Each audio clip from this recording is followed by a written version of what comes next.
Mungkin sebagian dari teman-teman semua banyak yang tidak mengetahui awal mula penyebaran Islam di Nusantara.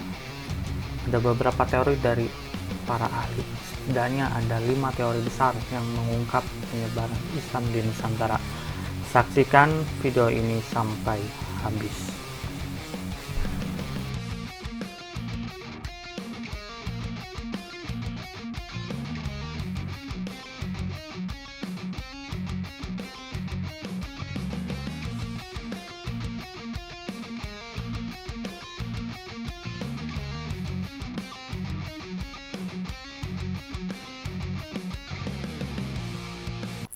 Yang pertama, teori Gujarat, Profesor Dr.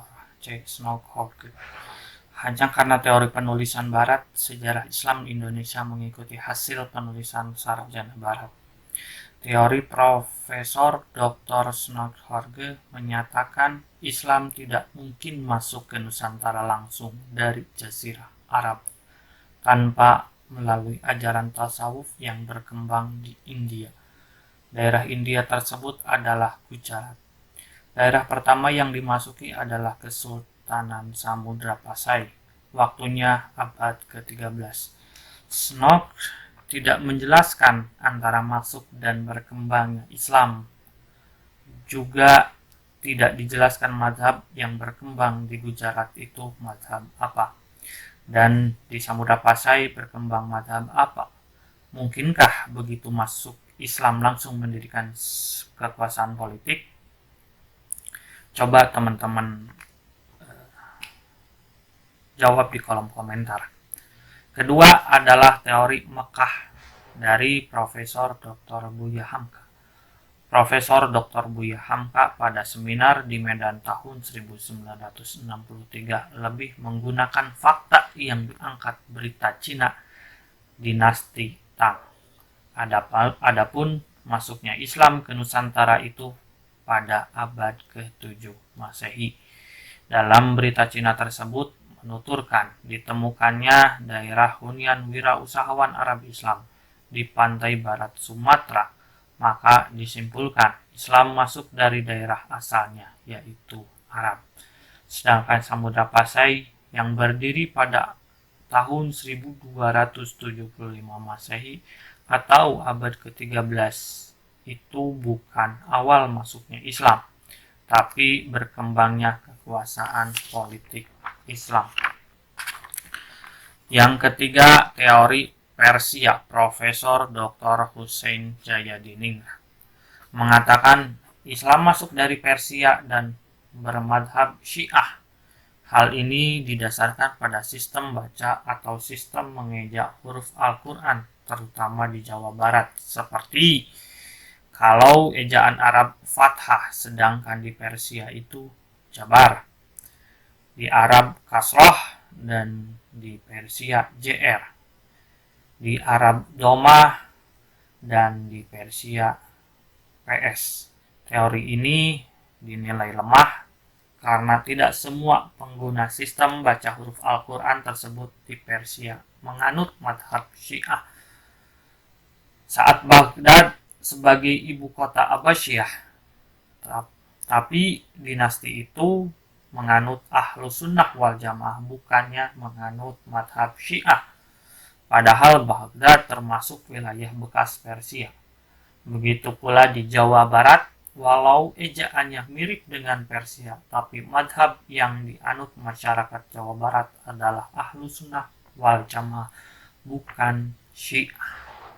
Kemudian teori yang keempat adalah teori Cina menurut Profesor Dr. Slamet Mulyana. Profesor Dr. Slamet Mulyana 1968 dalam buku Runtuhnya Kerajaan Hindu Jawa dan Timbulnya Negara-negara Islam di Nusantara tidak hanya